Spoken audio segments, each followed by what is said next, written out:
Sahana vavatu Sahano bhunaktu Sahaviryam karavavahai Tejasvinavadhitamastu Ma vidvishavahai.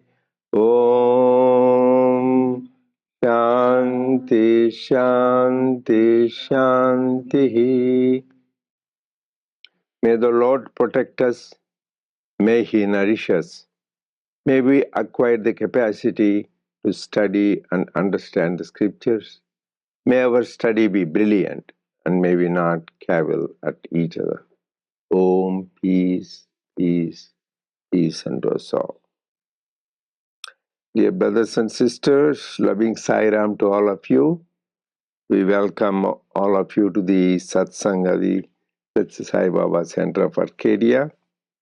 We will continue our study circle on Gita Vahini. We will be starting on page 85 in the hard copy, chapter 10. And you got in the soft copy, that is chapter 10, page 44. So the last study circle we had, anybody can summarize, I think Nirupama is there. So we talked about karma, vikarma, akarma. Hope all of you understand about that, right? So that's very important concept we talked about. And but the ending of the thing last paragraph last time we did very profound. Swami said we all do various yajnas. So whatever work you do, everything, whatever we do with love, humility, and gratitude, that becomes a yajna. It is not every work. We go to work, office, everything becomes yajna. And the second thing is everything, whatever you say becomes a mantra. Everything, whatever you say, mantra. And any place where you place your foot, that becomes a kshetra, pilgrimage place. So, because we can't find pilgrimage to a certain place, which is good, there are holy vibrations. Same thing, certain mantras has power. But if you do with the attitude, love and sincerity, so here this is very important. So whatever you do becomes a yajna, sacrifice. And whatever you speak becomes a holy mantra. And wherever you plant your foot, the place is rendered holy. So that is important. So important is the attitude, what the bhava, not bahya. So that is what emphasis was. And also another thing is Swami talked about the abhisheka. You all do like to do that. I love to do the abhishekam to linga. There are many types of lingas, right? You can tell lingas. There is gold lingas, there's silver lingas, copper lingas, stone lingas. And they say one of the best lingas is the parthiva linga, made with clay. That is called parthiva linga. And there is jala linga, water itself as a linga. And Akash linga in Chidambaram, they have the whole space is considered a linga. And in Arunachalam, fire is considered a linga. So those are all, you have to go to those places, think about it. But the linga which is always there is Atma linga, which we all the indwelling Atma linga. So you can do worship. Swami says that is the real abhishekam. That goes with you wherever you go. So that is why there is a bhajan also, Atma lingam bhajore, Adbhuta lingam bhajore. So this is the very subtle aspects that Swami gives the inside meaning of the scriptures. Yeah, can you hear me somehow? This sound, I feel on Zoom also people are able to hear. Okay, good. So now I think we'll continue on that from then onwards. You have anything else to add, Nirupama? Sai Ram. So we'll start on chapter 10.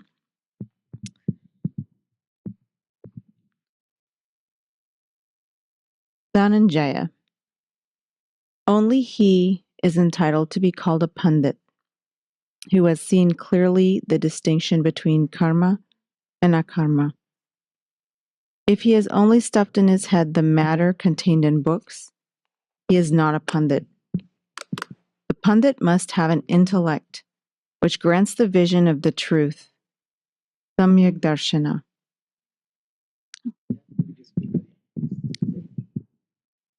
Sorry about that. Let me try again. I'll just take it off.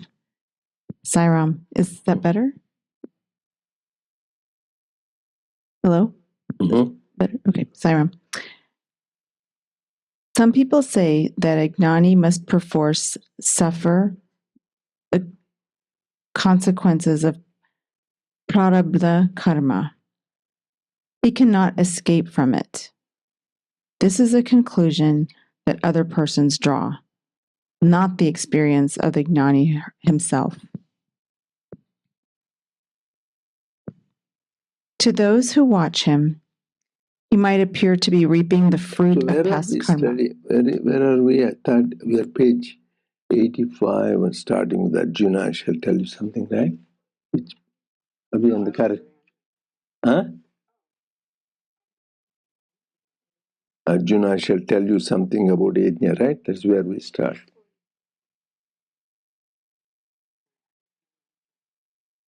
Yeah, this is chapter 10. You're right, chapter 10, but I'm trying to look at it.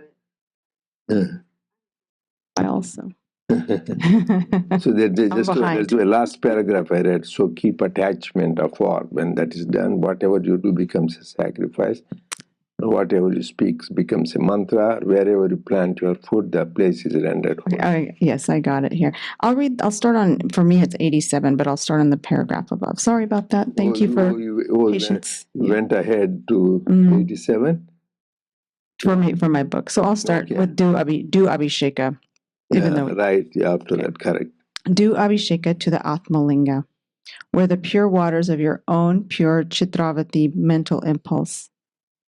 When the chitta moves in one direction and the indriyas move toward another, the person is doubly confused. So keep attachment afar. When that is done, whatever you do becomes a sacrifice, a yagna. Whatever you speak becomes a holy mantra. Wherever you plant your foot, the place is rendered holy. Arjuna, I shall tell you something about yagna also. Listen calmly. Controlling all agitations of the mind. People talk of dravya yagna, tapo yagna, yoga yagna, etc. If a pit is dug, the earth excavated becomes a mound by its side. There is no pit without a mound. When riches accumulate in one place, there must be corresponding charity too. The proper utilization of one's riches is dravya yagna. What is the proper utilization? Gift of cows, of lands, of skill are included under dravya yagna. Again, when all physical activities, mental activities, and speech are utilized for sadhana, then it becomes tapo yagna. How can it be tapas if you have laid down due to weakness arising from missing a meal? Doing karma, but yet remaining unbound by karma, that is yoga yagna. And swadhyaya yagna, it means studying with humility and reverence the sacred principles, sacred scriptures that lead you to liberation or moksha. This study is the means to repay the debt to the rishis who put the scriptures together. The next one is Jnana Yagna. By this is meant not the knowledge of the visible and perceptible, but the jnana of the invisible, the imperceptible. Paroksha jnana, not aparoksha jnana. Listen to the shastras that are related.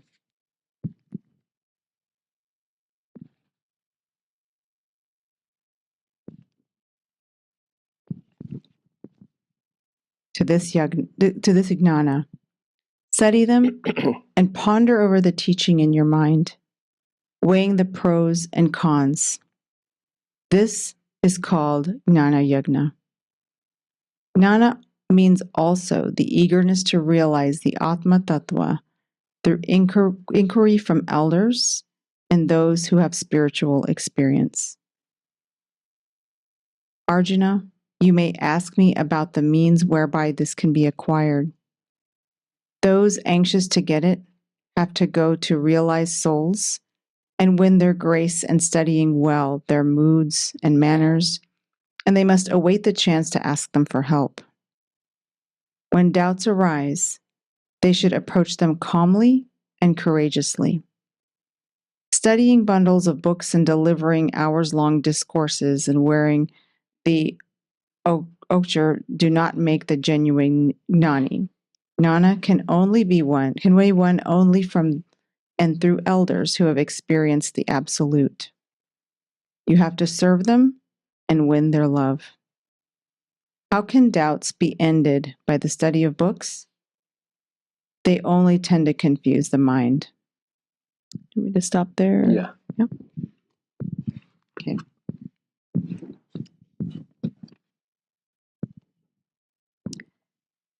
So in this section, as we read the paragraph before, and as Narendranath Uncle was mentioning, Lord Krishna mentions the importance of the sacrifice, which is basically the yagna.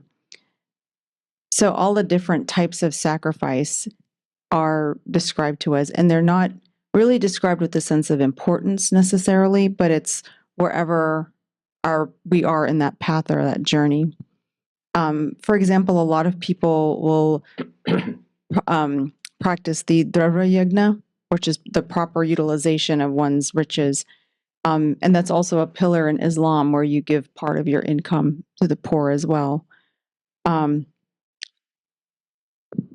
then everything sort of connects. It's a little bit like the description of the different spiritual paths with bhakti, karma, and jnana, where you can serve, you can have devotion, or you can study the scriptures. It's very similar because you can donate your time and your wealth and just spread it amongst those who need it. You can also study scriptures and also and learn from someone who has experience. That part I thought was very important because we sort of forget that learning from those who have come before us and are wise and experienced. So two main concepts here was Swami was talking about. This is actually this commentary, Gita Vahini is commentary on his own message brought as Krishna to Arjuna. So this is chapter 4. Before we talked about chapter 2, chapter 3. This is Swami is explaining chapter 4. This is Jnana Yajna in the Bhagavad Gita. Where here he's talking about, in the Jnana Yajna only talk about karma, vikarma, akarma, and all those things what we talked about before. But here the focus is on yajna, because everybody is interested in yajnas because you get benefit. So people even in the times of Vedic times, Ramayana, like even Lord Rama was born because they did the Putra Kameshti yajna. So people do with a desire. You want to have children, or you want to have success in war, or for anything. And here also a lot of people do this Atirudra yajna, Chandi yajna, different kind of yajnas, where they put the sacrificial fire and do that. That is good, but that is not the only yajna. People, whenever they think about yajna, they think only about that, where you need certain materials. You need the make some structure, you need to put the yajna material inside, you need somebody to decide over the yajna. That is Deva Yajna, where you have a fire, through the fire you invokes the grace of God. That is described as one of the tradition, how you please gods, like you want to please the god of wealth so that you get wealth, or god of learning, goddess of learning, or god of rain, whatever you want, you do that. But there are various other yajnas which are also beneficial, because for that you need all this material. But what we are doing is what yajna right now? Swadhyaya yajna. Swadhyaya is we are doing the scriptural study. When you do the study of the scriptures, because they are the words of God, words of the rishis, that is Swadhyaya yajna. So every Thursday, even when you are at home, whenever you study the scriptures, that is Swadhyaya yajna. That is also called Rishi Yajna because you are paying the debt to the rishis who have given that thing. And then another thing is called Pitru Yajna. Then think about your parents. Be grateful because of the parents who are having this life. So thinking about them and even ancestors. Actually, I went to Bali Islands. There they say more than the gods. They put every house. They have a place for their ancestors. So importance because of them, the lineage continues. So that is Pitru Yajna. Then Dravya Yajna we were talking about, where you use your money for giving charities. People give for cows, lands in those days, or for any good work, like we are giving food to the hungry, or water, shelter, or education, or health care, anything which you use your money for people who are in need. That is Dravya Yajna. That is whenever you are doing this project on Sundays or other days in Prashant and this Sai Premnilayam in Saturdays, that is Dravya Yajna. And then Bhota Yajna,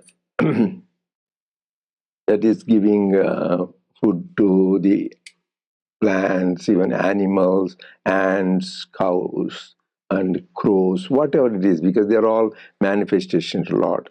So it's actually a prescribed people we should show love and respect to the various beings, not only human beings, what we do, but even animals and plants, because they're all imbued with life. That is Bhuta Yajna.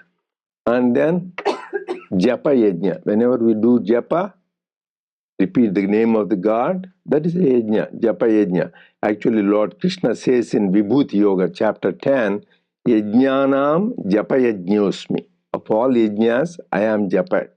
Japa, he says. He gives so much importance. And Japa doesn't need any thing. You don't need any money, you don't need any place, anytime.